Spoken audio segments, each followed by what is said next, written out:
key. You guys want my computer? And we're gonna do the mic. Okay, I present to you Booking Agent. It is my hope, my prayer, that I never have to book a flight again. Because you two have solved what is a problem for, I believe, every single one of us forever. Yeah, I guess my request to the audience is after the Booking Agent team has proven to you that you never need to book your flight again. Actually, your venue. Your venue, not a flight. Oh, venue, okay, Venue, your venue. yes. I see. That you greet them with uproarious applause. Let's do a quick example of what uproarious applause sounds like.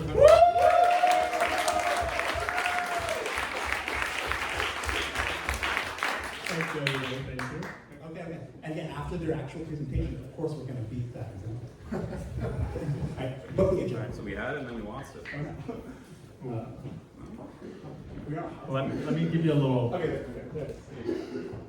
background. So what we're building is essentially if you're hosting an in-person event, Like a hackathon or a pitch competition or whatever, and you're like, oh, I need a venue to book this, but I don't have the time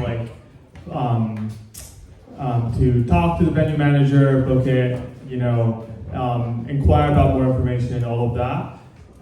We have developed Booking Agent that does that for you. So all you need to do is just give it your requirements for the space, what kind of event you're trying to host, and what that space is, and then it will just take care of the rest. And the way it does that is by calling the venue manager and has just a normal conversation with them, asking them about that, and then closing the deal at the end. So I'll give you a demo of what that looks like.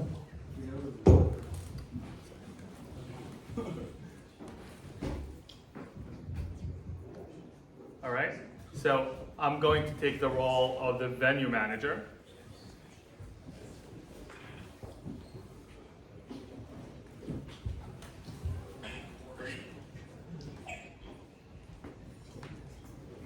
Hello? Hello, sorry. Can we run it one more time? Sorry guys, not sure what's going on with Twilio. Well, it might also be the reception in this room.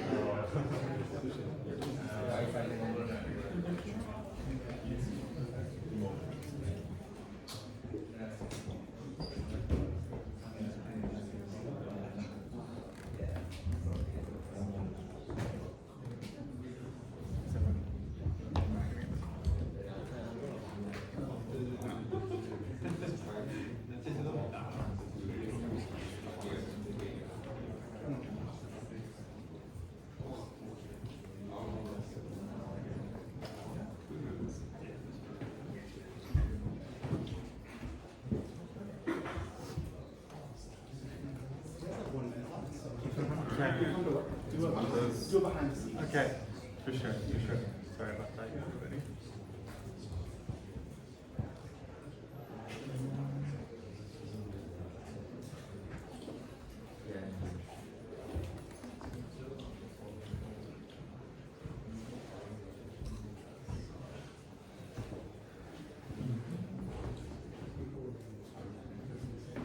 Must be getting your voice. Yeah, must be the connection here for some reason is not picking up. So I'll just have the next team go ahead, and then we'll figure that out. And then maybe No, that's not how it's gonna work. So there's no reception in here, so it's just Twilio's just getting voicemail. So hopefully y'all aren't using Twilio, and hopefully I'm right about what might be bugging up what's wrong here. But we're using LangChain to figure out the kind of objective, breaking that down into a phone call, and then initiating a ChatGPT agent to engage with the using Vocode, which is a SaaS, which is really helpful. And so we put in like all this stuff, like our budget and that we want food and wine and what's your what our capacity, how many people we're going to have, and it engages in the conversation using speech and text and text to speech. And it was working just a second ago, so we'll figure that out. All right, well, thanks everybody. If you have any questions about that.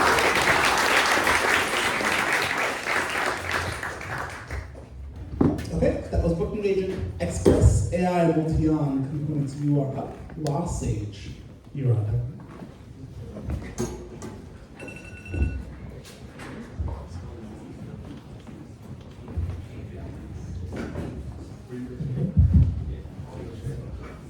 Hopefully this shows up.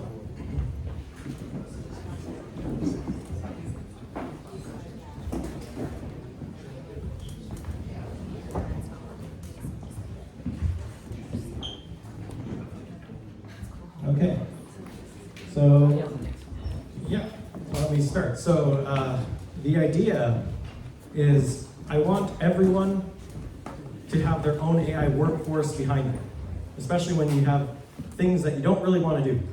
And for that, I've been building Express AI for a while, but for this hackathon, I started completely from scratch. I'm using anything that I had open source, so anybody here could have done it. But we have this drag and drop tool, and we also have this vector database that we make. And through that, we have our platform, which enables you to do things like this. So this is the canvas for Express AI. It's called Circuits, and it's open source. And you can just drag and drop components onto the canvas and like hook them together. And because we need to show code, the interesting thing about Circuits is you can open the script, and these components are all Python, and I can change exactly what they do at any time and just rerun it. So you might have seen me doing some annoying things in the chat. But essentially, I asked Jen, I hooked up this to Jen, and I asked Jen specifically to, let me go back to the beginning here so you can see it at the bottom. I copy and pasted it. But essentially, I wanted to find the current number of Twitter followers of Bill Gates, Mark Zuckerberg, Elon Musk, and put it into a spreadsheet. So to do this, I used my components. I used Hugging Face agents, which are incredibly powerful, and you can kind of see pretty soon what it does. You can see it's calling add row to spreadsheet, which is a function that I drag and dropped did with no code to add stuff to the spreadsheet. And then with the power of Multion, it then opens up Google, searches for Elon Musk's Twitter, does the thing, figuring out how much Twitter followers it has, and then going to the next one, getting those Twitter followers, and then finally, but once it's figured out all the things, it can then add the data into a spreadsheet. And I think that's something that everybody wants. It's work that can be kind of really important, but not necessarily something you went to college for. Like anybody could do it, but it's not necessarily like a career path that somebody wants to do. There's only so many interns that you can get to do the menial work like this. But yeah, so started this and got it done in the thing. You can see it adding the rows into the spreadsheet there, and that's my demo.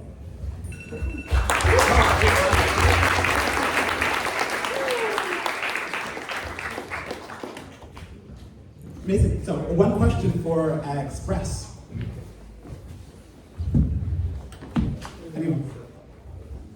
No curiosity. Does Multion let you just straight up edit the spreadsheet in Google, or do you have to do something else? No, so the spreadsheet editing was something that I had in Express. I have a gspread component library, and I just defined what add row to spreadsheet means. And I also had to set it up by giving it access. I had to share the spreadsheet with the agent first.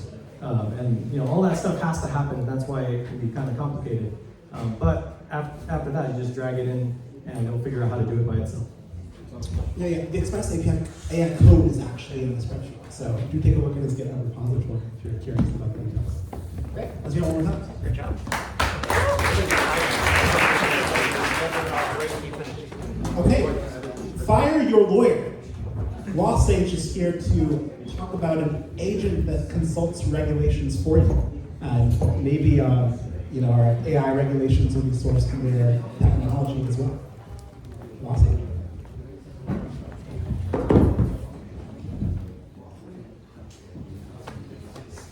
Hi everyone. So what we built was Law Sage. It's an agent to answer your legal questions named by ChatGPT.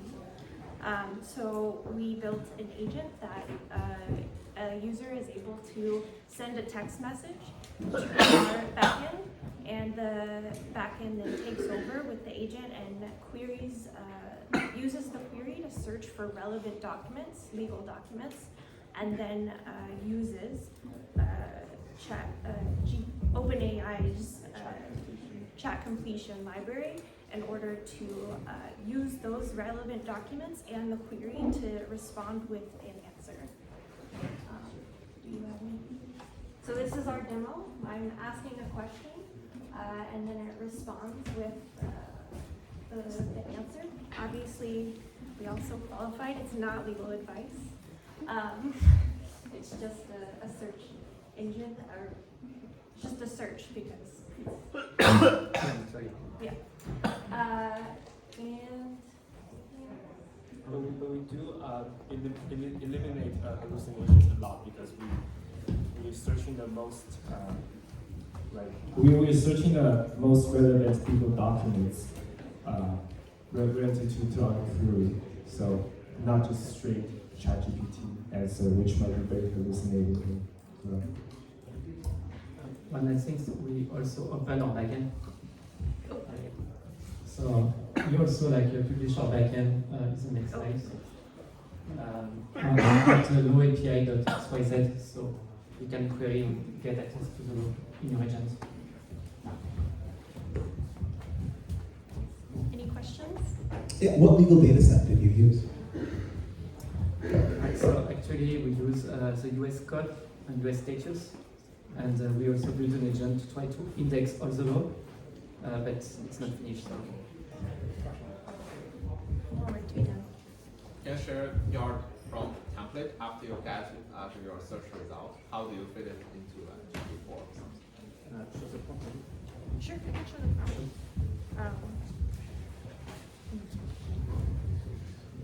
I can repeat for you when you. So,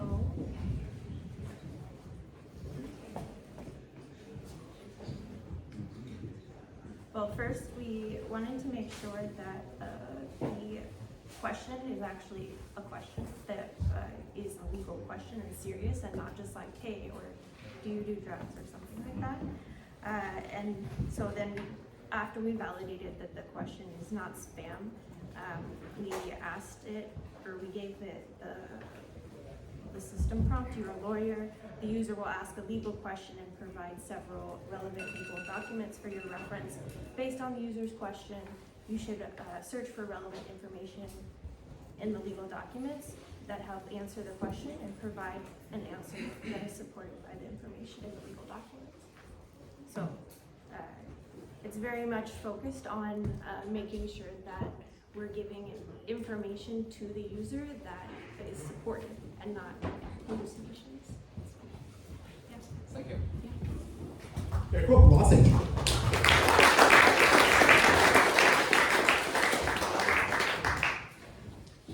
Okay, agency Val, you are up.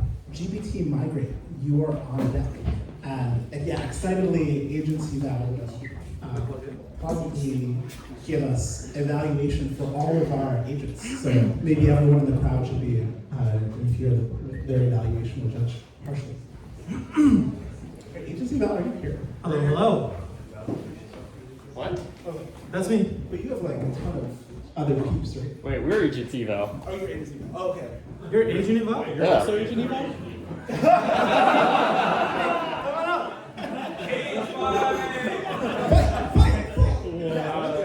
No.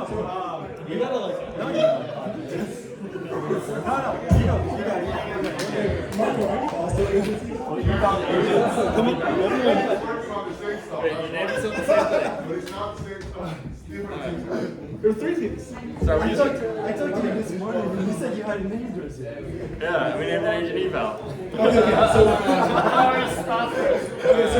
3 minutes for each team, and then a minute of debate. I've been on the spreadsheet since this morning. Where am I going? So yeah, you'll go right after them, and then you guys can have a debate. I'll keep them up.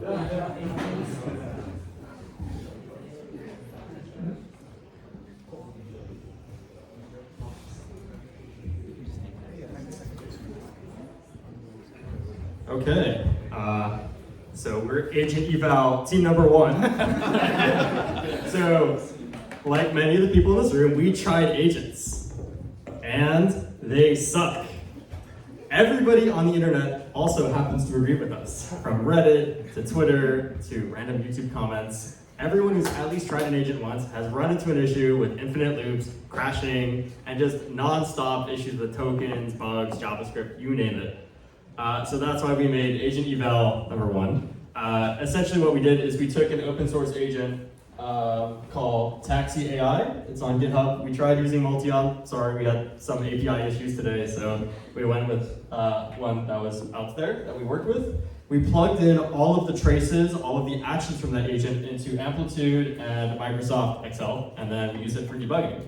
So, show you a quick demo. So actually, on top of that, what we did is we ran eval on a newly released dataset called Mind2Web. So Mind2Web is this big dataset, came out 2 weeks ago, it's open source, with over 2,000 tasks across 137 websites, where they basically give it an instruction and record all the clicks the user made to achieve the result that was asked for by the prompt. So we use those prompts as the benchmark for our open source agent, and we can see just how bad Taxi AI really is. So, onto a demo. Okay, so what we're seeing here is actually the interface for Taxi AI. I know there's no internet in this room, so I just preloaded it. What's going on is Taxi basically had the prompt of creating an account with the credentials of my name, Alex Friedman, and it filled it out, and it actually eventually crashes. That's not the important part. The important part is that we took all of the traces and we plugged it into an Amplitude dashboard. And so across like a ton of trials, we saw that it fails like 62% of the time with the exact same prompt. The median task length was 20 seconds, and it got caught in a couple of infinite loops. And on top of that, we were able to, across multiple sessions, track just how the agents survive over time. So this is like an attrition graph. On the far left here is basically all the starting agents in the green. And then following the next step, some of them die off because they get lost or trapped or JavaScript fails, and goes on and on and on. And you can actually see the survival rates of the agents over time. So I just want to say this. This is actually the attrition graph, and the Amplitude was from another project that we did at another hackathon a few weeks ago. So we wanted to expand on that, right? We know eval is a huge issue. So we actually took new metrics and we plugged them into Code Interpreter. We got some new agent traces, and there it is. We'll explain. Yeah, so this is basically manual versus Taxi AIs using the web Mind2Web dataset. This is like a small selection of some of the examples, but an interesting thing is, we'll show on the next slide, the percentage failure rate, but actually on the ones that it does succeed on, it actually tends to take less steps than humans, which is kind of cool, but generally kind of the same ballpark. And then the other point is kind of the percentage failure rate. We had a few extra examples, and that ended up being like around 70% failure versus 30. What's the kind of benchmark protected? Cool. Yep. And that's about it. Just FYI, we use Code Interpreter to make these graphs, and it lied against the real numbers, which is why we edited it. Common sense. Yeah, that's it. Thanks.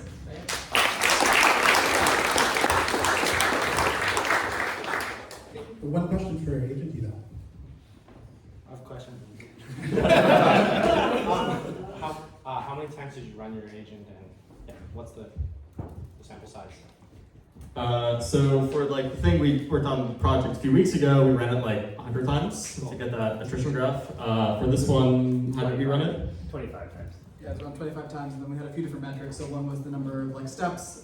We also looked at like success failure. We looked at like whether it got confused or not. This was kind of the one that was interesting. One last question. Can you get any definitive like X agent is better than Y agent? Is there anything other than Taxi AI?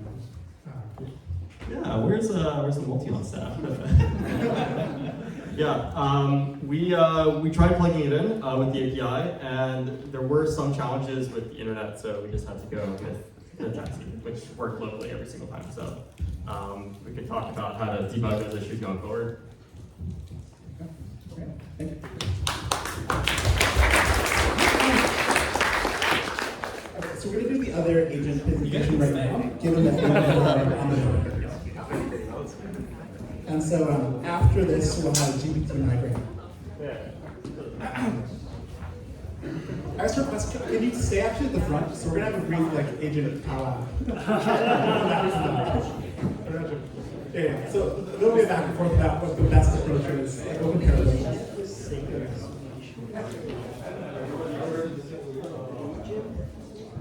Okay, should I go? Yeah. Okay, yeah. Just want to say I'm really proud to have been a part of Agent Eval during this hackathon. The guys did a great job. And I think this will fit really well together with what you just saw. Huh? Perfect. So I had a problem when I was testing my agent, and I guess a lot of you probably had the same problem. You create a new agent, you test it, you wait to see what happens. Either it works or it doesn't.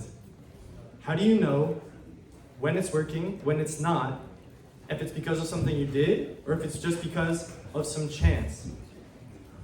So my solution was to create a system which will take this agent, will run it many times in parallel.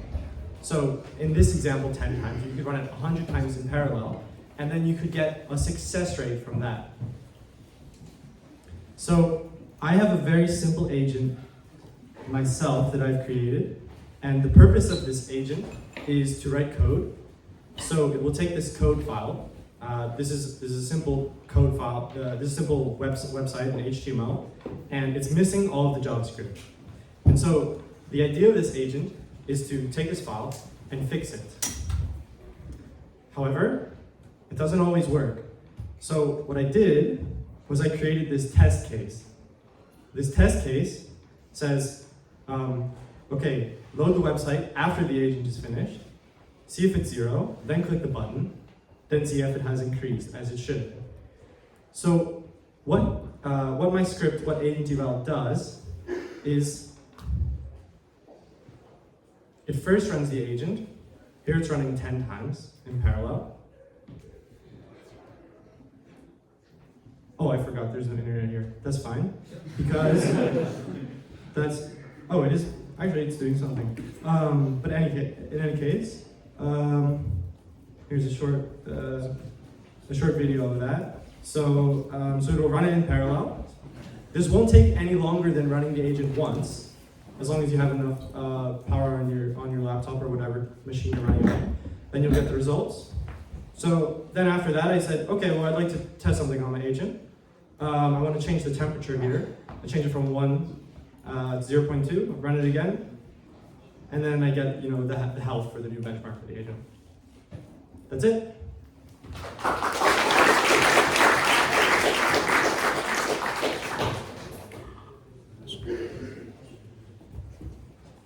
Any questions for the test eval? Just a question on the metrics. I love the green and reds for directionality. What were your metrics? Oh yeah, so that was the integration test which I showed you. The job of the agent was to take a broken HTML page and then to fix it. And so after that's done, the metric is an integration test which tests if the page is fixed or not. Ideally, for one agent, one would have 20 to 100 different tests to test it on different tasks, in the same way that human eval tests on different programming problems. I see. So it's green for all of the times that the agent successfully fixed the page, and red for all the times it fails. Right, and the key is that it was run with the exact same initial conditions. But as we all know, from demos, with the same initial conditions, you never know what you're going to get. So it's better to know what percentage of the time it's going to succeed. I see. Yeah. Okay, quick back and forth, so maybe I can give the mic to the other. Is there any debate to be had about how to eval? Okay, test. Just great test. Sorry, cool. He's good. Okay. So yeah, thanks so much to our agent eval teams. We're on to GPT Migrate by our very own Josh Taylor. Josh, convince me that my next code-based migration should be done with your tool. Awesome. fact that you have to do it means that I pity you. So if any of you have faced the arduous task of tediously migrating from one code base, one language, one framework to another, this project is for you. Or maybe you don't have to necessarily do it, but you've written something in a lesser performant language, and you want to port it over to something that is much more performant. This is also for you. So this project is inspired by GPT Engineer architecturally, although I haven't actually copied any code from it. This is all from scratch today. So I'm going to go ahead and demonstrate. What I've done here is I've written a very simple Flask app in Python. This, for the longest time, was my go-to. It was something I was super comfortable with. And here it is. It's like super, super simple. What I'm going to do is port it over into Fast API. As you can see, targeting Fast API. Because Fast API is much more performant in a lot of cases. So what it's going to do is look at my source directory. It'll create an environment for me. This is going to be a Docker environment. It's doing that now. It'll then analyze the directory structure to point out files that it thinks will have API endpoints. These files are correct, so yes. Then what it's going to do is generate an open API spec, like a Swagger spec doc, which will basically outline all the endpoints. It's doing that right now. I probably should have had it streaming so that you could see like it happening live, but unfortunately I don't. So here it is. It's generated here. And now what it's doing is going through and generating the API. So this is not for broad code bases, of course. This is just like that'd be crazy. This is just a couple, like a one-day project. So this is really just for like REST APIs, like CRUD APIs. But as you can see, there is now a target directory that's been generated with the OpenAPI spec, with a Docker file that you can now run it in, and with a Python file that, and again, I probably should have, well, if I had enough time, I would have created a set of like Postman endpoints so I could actually test it to see if it was accurate, but I like eyeballed it most of the times, and it was correct pretty much every time. But this is in Fast API, so this is not in Flask anymore. I can also do this for, well, maybe I shouldn't do the whole thing, but it works for, like, I've tried it for Node, I've tried it for Rust, yeah, I won't bore you through all of it, but just trust me, it works for those two as well. And that's pretty much it.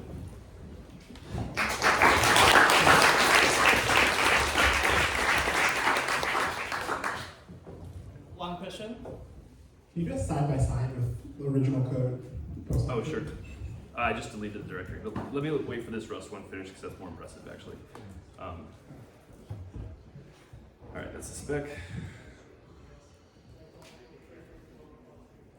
So this one's this one.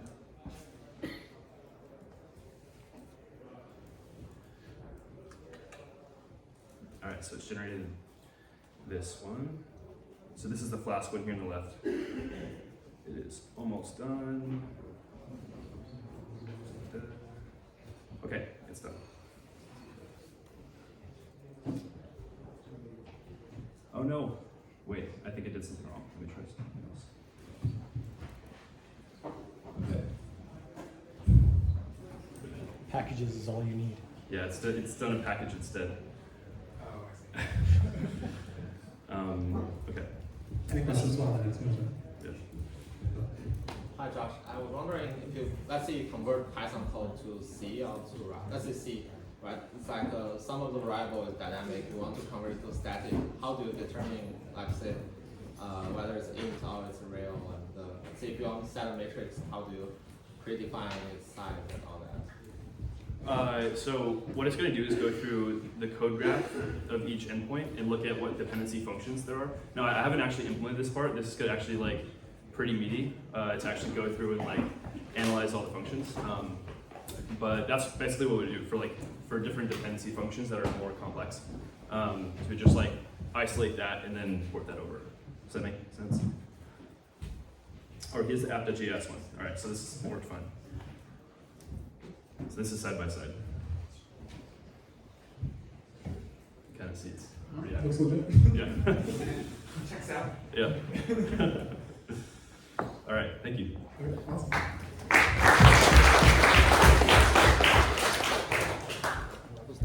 Super impressive. Okay, thank you, Josh.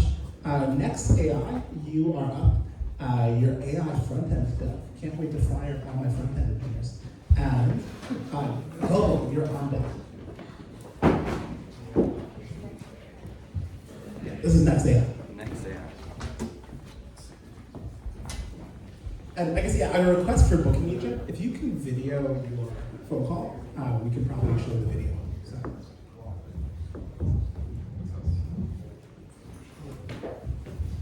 Hello.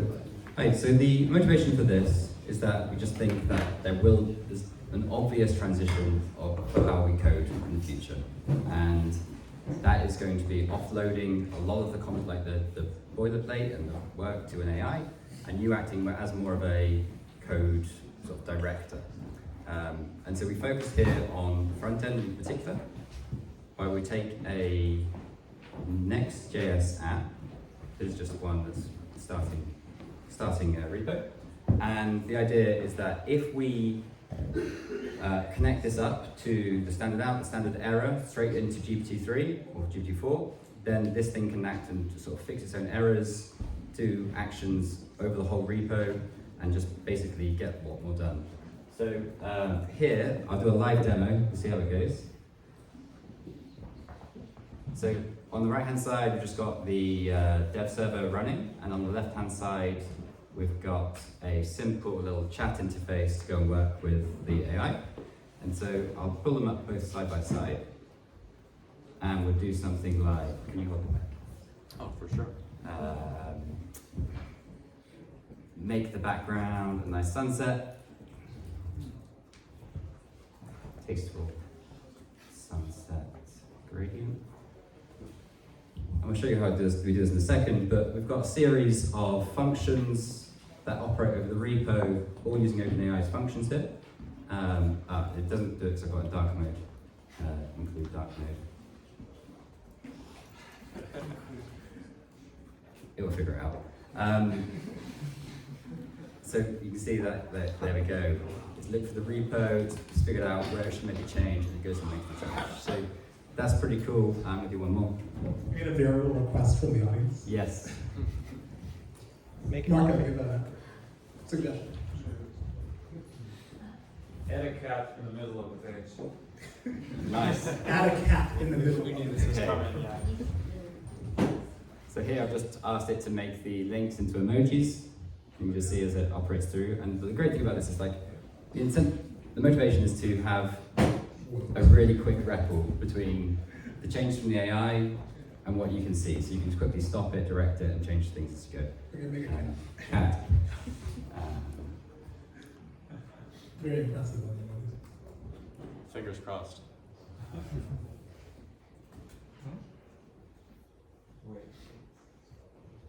Oh, that's still on emoji mode. Let's figure this one out.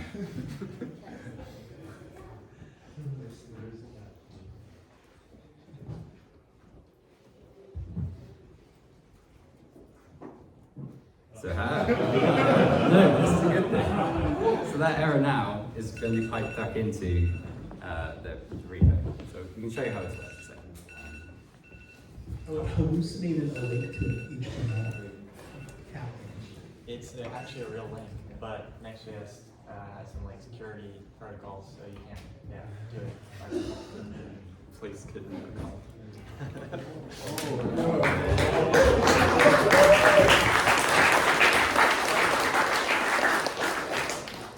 Paul, are you satisfied? Yes. Okay, your time's up. Uproarious applause.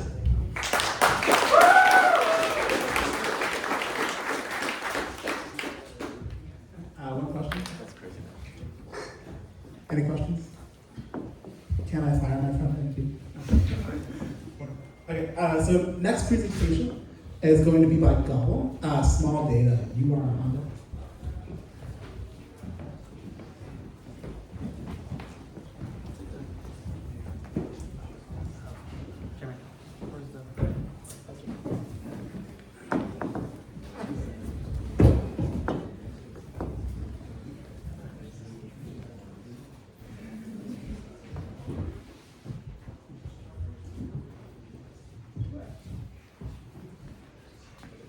Can you believe the source code to that is in this project? Cool. Okay, guys, so I have a question for everyone in this room. How many of you have watched videos on YouTube? By the raise of hands. YouTube, come on. Okay, how many of you watch videos? Come on, okay, that's what I thought. And so how many of you have watched it at 1.5x the speed in this room? 2x. Okay, that's a lot of us. So there's an obvious problem here, right? But before I get into that, you know, YouTube has 368 million daily active users. A lot of people. On top of it, there's 3.7 million videos created every single day. So that means it's gonna take a lot more time out of our days to go through those things, right? But there's valuable information. And so what's the problem? Well, they have to put a lot of information into these videos, which we can call fluff, to get engagement, to like take our time. And so it's very difficult for you to watch, let's just say, the top 10 videos on a certain topic to really understand something. And so we came up with something where you can actually use technology to get very specific quality summarization on hours of video content. You can pull the most important parts, you can pull relevant information for what you're looking for, and you can talk about specific data points. Let's just say you want to watch crypto videos, which is a very sector that's run by the community and the ecosystem, and so you're watching the top 30 videos on crypto. Well, that's gonna take you hours and hours, and you're gonna get pretty tired by doing that. But if you could ask something to talk about specific price points, let's just say for Bitcoin, so you can get like a sentiment analysis, or let's just say you could get some kind of a bias, like what are these content creators, you know, are they a lot more bullish, bearish, neutral, what's going on there? So what are the viewers really like feeling and then reacting, because price is emotion, right? Okay, and so there's a lot of different acronyms and ideas you could actually plug into it, but yeah, basically, the biggest question is, you know, if you wanted to look up the top AI tools, how many of you have the time to watch 50 videos on YouTube on that? Not many people in here, so let's go into it. I got like less than a minute to show this. Let's try that. So anyways, wrote some code that will basically mimic exactly what you saw here. As soon as you type in anything on search bar, it'll go in and download the top 50 videos, grab all their text, titles, descriptions, and stuff like that. After that, it'll go ahead and store that into another database and then extract all the transcripts and stuff. Lastly, you can ask it just about any sort of question with citing sources, sort of like you need to make a summary of all the top 10 AI tools in a list because it read up all those 50 videos you didn't have time for. Go ahead and provide the sources, the links, the time, publication date, and the video title as well, where it got that information. And then secondly, down here, there is quite a lot of tokens. I had to deal with like 100,000+ different tokens, so I split them up. Long story short, I tried to find the quality information because YouTube is probably an echo chamber with all the top 10 videos of the top, they're all going to talk about the same thing. So I went ahead and tried to find the ones that are talking about completely different things. And long story short, I got this here, this prompt. We go all the way down here. Got the prompt that basically said, hey, I really just want to do a core thing of a summary, and it does work, but I'm pretty much running out of time. But anyways, here's the output of that summary. Got it right here. It's a fairly decent long summary, but it does give you a lot of context of all the top AI tools for the videos. And this can run, it takes about 3 minutes to complete, but the time to present here is exactly 3 minutes. So I went ahead and just might as well give you the output of it without anything else. But yeah, is there any questions? This thing is ideally just here to save time for summarization. And it's different than ChatGPT, which reads text. Yeah. This is something that reads real-time video by content creators. And what's YouTube? We vote with our eyes into what is valuable. And so it's reading the top 50 based on eyes or relevance or view count or the upload date, things like that. Okay. Super good. Quick question. Yeah, I'm curious, have you guys thought about these data being actually useful to train like another model, like being summarized and then basically train all of like videos on YouTube? Oh, absolutely. I'm really thinking about it more as like a data taxonomy. I'm gonna make it more of a plugin where it tracks the last 10 videos that you watched over time, and then you can have a little drop-down menu and explain like from this video what was different from this other video in this lecture. Because for learning purposes, it's really useful to have like certain context retrieval. And yeah, but I don't know if that answered that question. So it's kind of like you can generate like embedding of like my YouTube preference. Oh yeah, based off your history, yes. I can go up all the way to like maybe 5,000 videos or more, and just gobble all of it up. What summarization algorithm are you using? What summarization algorithm are you using? I really just stay prompts right now. It's a really good prompt at the moment, but I use a k-means clustering program to like get rid of the echo chamber of similar text, just to get rid of it. Cool. You're small data. You're an agent that does interpretable data science. Is that Scientist GPT? You are on that.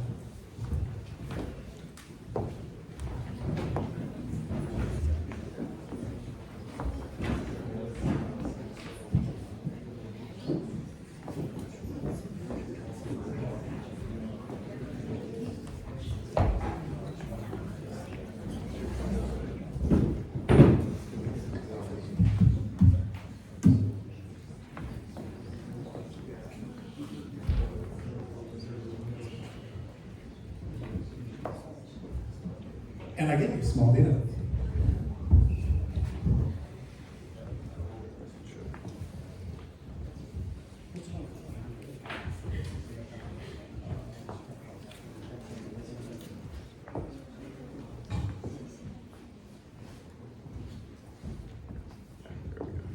Hi, we're small data. My main contribution to this was the name. As you saw, Swix did small developer, and inexplicably got like 10,000 GitHub stars. I say inexplicably because he's saying, hey, you can replace your developer with this. I've got 2 kids and a mortgage. I don't want you to replace your developer with this. So when Michael and Caesar pitched this idea that we can replace data scientists instead, I said, great. So if you think that we should replace data scientists and not developers, please start our repo instead. Okay, and let's hear from them now. Yeah, so as you said, we built an agent that does data science for you. So how exactly does it do this? If you have like a CSV or database of any sort, you can just go ahead, feed it into our agent. It will sort of take a peek at it, sample it, look at the headers, try to make sense of what's there. And then from there, are you ready to demo? Yeah. It takes a while. Yeah, it takes a while. Put something in there, you can watch it do a thing in the background. But as soon as it sort of does sense for what data is there, which it does automatically, it will then move on to generate a plan to answer any user queries. So if you want to find a certain relationship in the data, you want to generate a particular insight, you just go ahead and ask, and it will go out, look at the data, try to come up with a couple hypotheses to test, then basically run a bunch of code to test those hypotheses, get the results back, and then try to answer the user query in sort of like a very data-driven way. And it will give statistics to back it up. If it needs to do like a chi-square test or a regression, anything like that.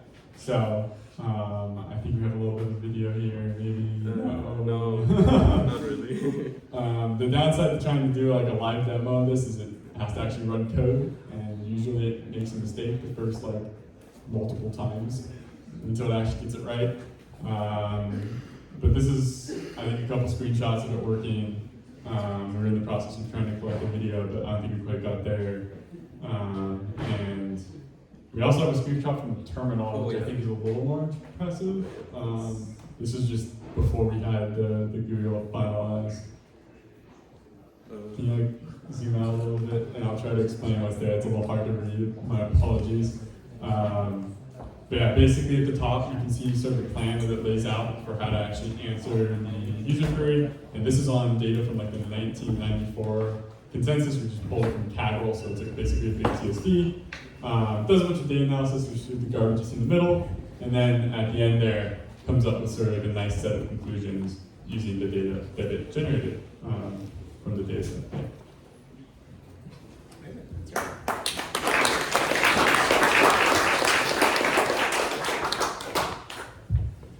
questions for small group. Be loud. Yeah.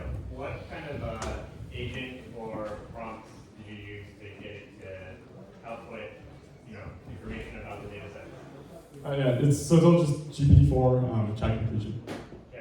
And what kind of prompts did you use? So I think we had like 3 different prompts. The first prompt would get to like a sample of the data and would try to summarize things about it.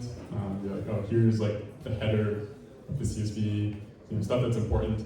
And then that passes it on to the planner. And the planner is like, here's your data, here's facts about it, come up with a plan to get these insights.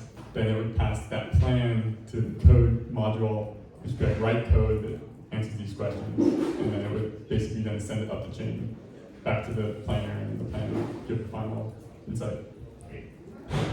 Thank you.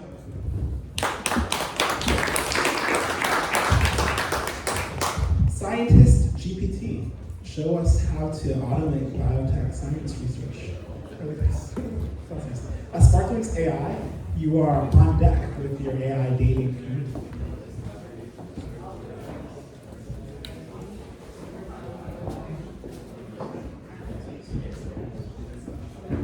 Scientist GPT? Yeah. Yes?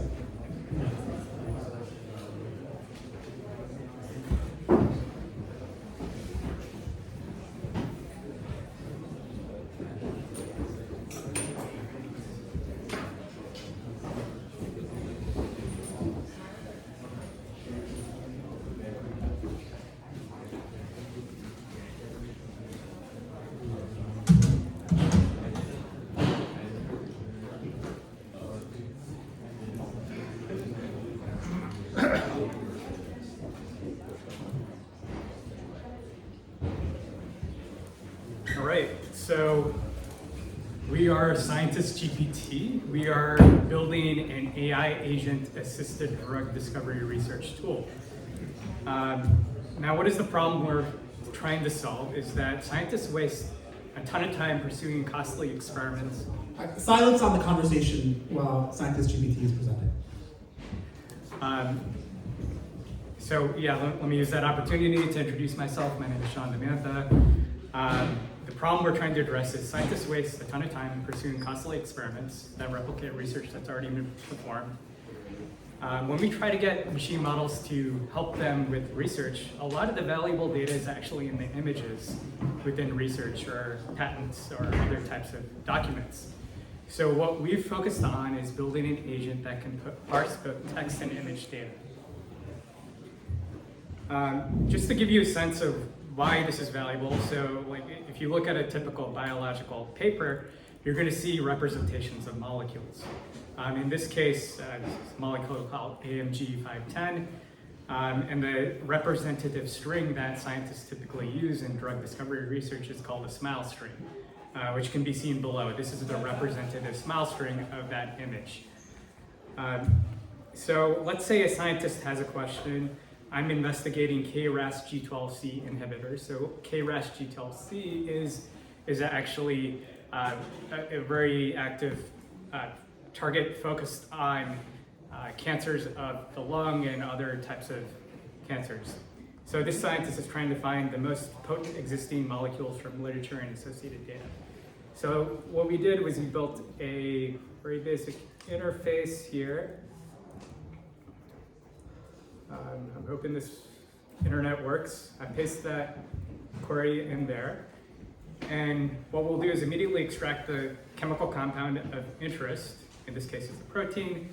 It'll search for relevant papers across PubMed and many other areas. It'll start to process those paper results. And what that means is not only extracting the title and information, but some of the images. It'll start to take some of the molecular diagrams and convert those into SMILES results. And we'll have an output. So in a more productionized solution, we have better kind of formatted output, but it'll talk about the top inhibitors that this scientist can pursue. In this case, a summary of the paper as well as the SMILE string. And then any other relevant information that that scientist can use to seed their experiment and not waste a lot of time. we can, if my Colab loads, we can show some of the code behind it, but really what I'll talk about is the pipeline, which I mentioned, and this is our team. 1 minute for the code. I would love to see the code. Oh, okay. So this is our, what we're calling auto biochem. Basically, we go through a user query, we parse out exactly what's useful in that query. We use it to actually get specific paper text, go through specific papers. I've expanded all the output here, but basically we'll go through each of the papers, identify what are the relevant images, parse those images, collect out the smile strings, and start to do a ranking algorithm on it and output the final text. So I think I've auto-expanded all of the code, so it looks a little messy, but we pasted the Colab in for further reference. Our team has a lot of relevant experience. Alex works at an AI biodesign company right now called Redesign Science, formerly with Google. Joel was with an AI biotech company. He was with Scale, Apple. Ethan was with Twitter, and I'm with Google. Let's hear it for scientists, GPT.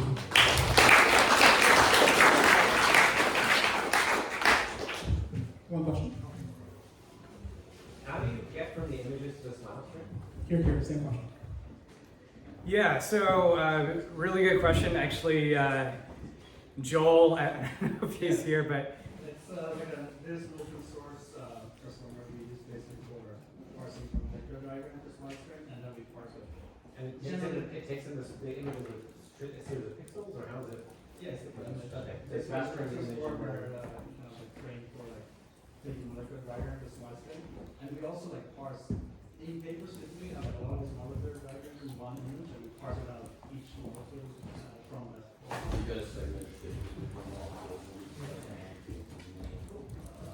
And it looks like they gave us the collab, so you can check it out. All right, thanks again.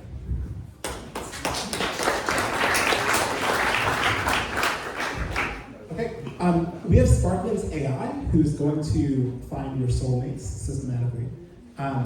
Afterwards, take a brief 10-minute break so that people can take a rest from demos, converse with the people who they have phenomenal sort of conversations with, who they watched.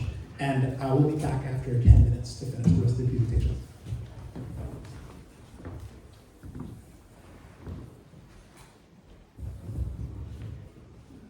Awesome.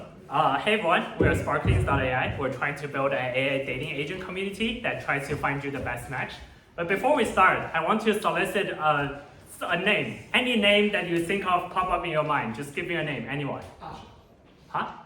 Okay, maybe someone famous, someone that everyone knows about. Elon. Grimes. I heard Elon Musk. Okay, let's first do it here. Okay, let me do Elon Musk, and then we'll quickly create this AI bot for Elon Musk. Let me actually search for some of his information, just make sure that we have his date of birth. So I think he's born, 1971. Okay, Elon Musk. I'll just pick a random date. Okay. 1971, San Francisco, looking for girls. Okay, now we're going to ask about what Elon Musk is interested in. I think he's an adventurous traveler. He probably, what else? Like coding all day, drinking shots at a bar. That's also something that he will do. Let's see, what here? Leadership type, rebellious soul. What else? Socially awkward. Nice, amazing. Start a business, probably travel solo, or probably flew a plane. Okay, what else? Let's see, movies. Okay, Star Wars, Godfather. I'm just gonna throw out random options here. Preferred places for a date. Okay, now we have created these AI bot for Elon Musk. So let's wait for that because it's gonna take a minute to generate, but let me go into our presentation. Amazing. So we're Sparklings AI. We're trying to build this AI dating community. So finding a date is time costly, right? These are just some of the data to show how much time people have wasted on Tinder. I'm sure probably many of you have done the same thing. So what we're trying to build is, we are also seeing AI agents helping with productivity. But what about generating something interesting content and then help our general consumers for socializing. We've seen some of these examples that people have made about the AI agent communities. This is an app called Cripper. They're like the AI version of like Twitter. There's also the app beside it. It's like called Cantina. It's like the AI version of Clubhouse. Each with just like an interesting like social dynamics to just let people to create AI bots, and these AI bots are just engaging in interesting conversation with people. So that's why that motivates us to create Sparkly AI. So there's 3 rules. First, what human can only do is to create an AI agent. The AI agent would engage in all of these date talks with each other that other people have created and give out conclusions whether 2 people are good for a match or with each other.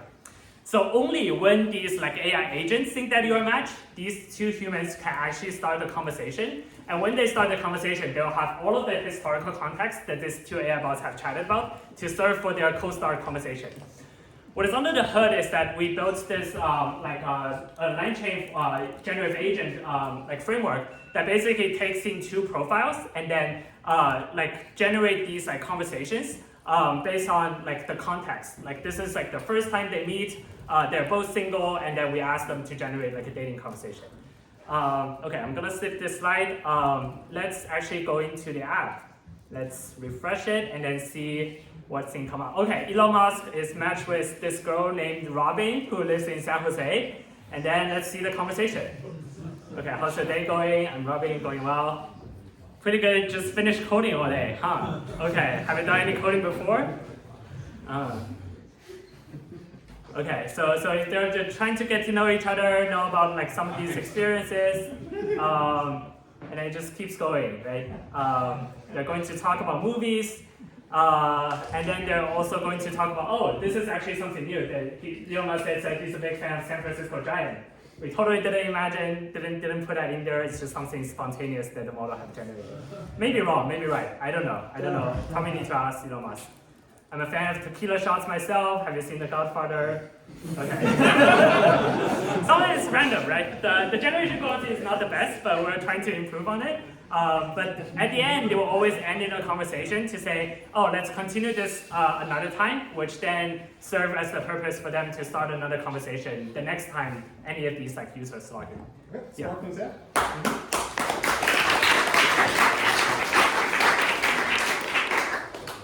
One super quick question.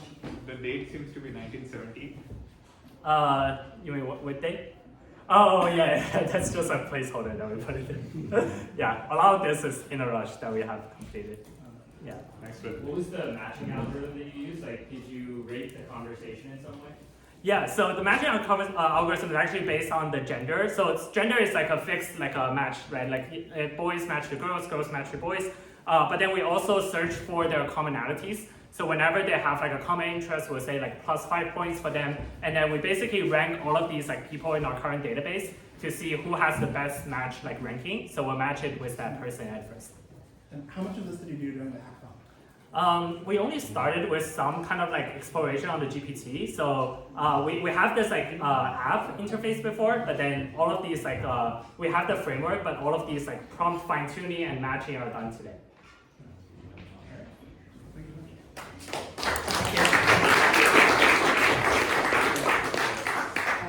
Okay, so the time is 9:33. We are all going to reconvene here in this room at 9:43. And when I call you to come, do come directly. But take 10 minutes, talk to your favorite presenters, give them a few compliments. Quickly finish up your presentation, video it if you're afraid of Wi-Fi. But take some time to do it.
Yeah, I guess.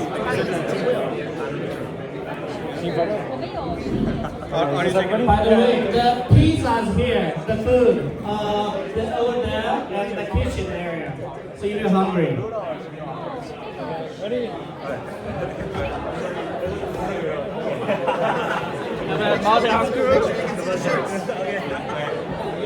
Ready? Two. One more time. There we go.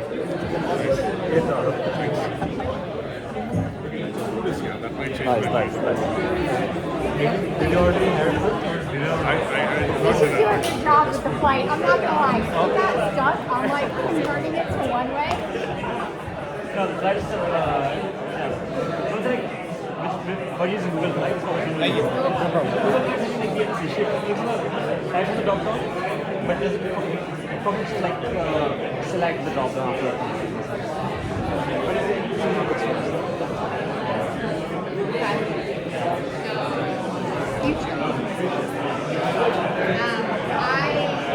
What do you think are the use cases that I should use it for? LinkedIn, Gmail, Twitter, Amazon, DoorDash, this is really well. United actually works pretty well. On the Excel website, if you have some issues with it, Google Calendar is really well. So we say like book meets meeting or whatever, we'll go and do the whole meeting for you. Yeah. And and with Excel websites, you get Excel fixing, so they do it like just so I should use it, fix that. Sweet. I'm excited. Thank you for the access. There's also been a few hundred.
Good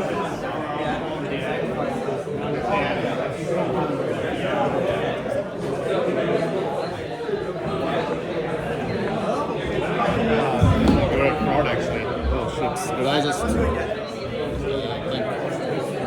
we need to make it. No, I don't think so. There we go. Is it supposed to see the thing in the top? It's rolling. That's 11 minutes. Yeah. I don't know why it's on.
Agent Hackathon hackers, you can hear my voice.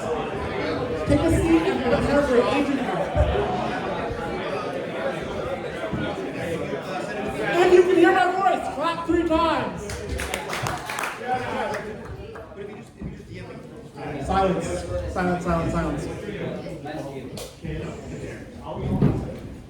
Okay. Clinical trials are one of the most painful and expensive parts of the research process.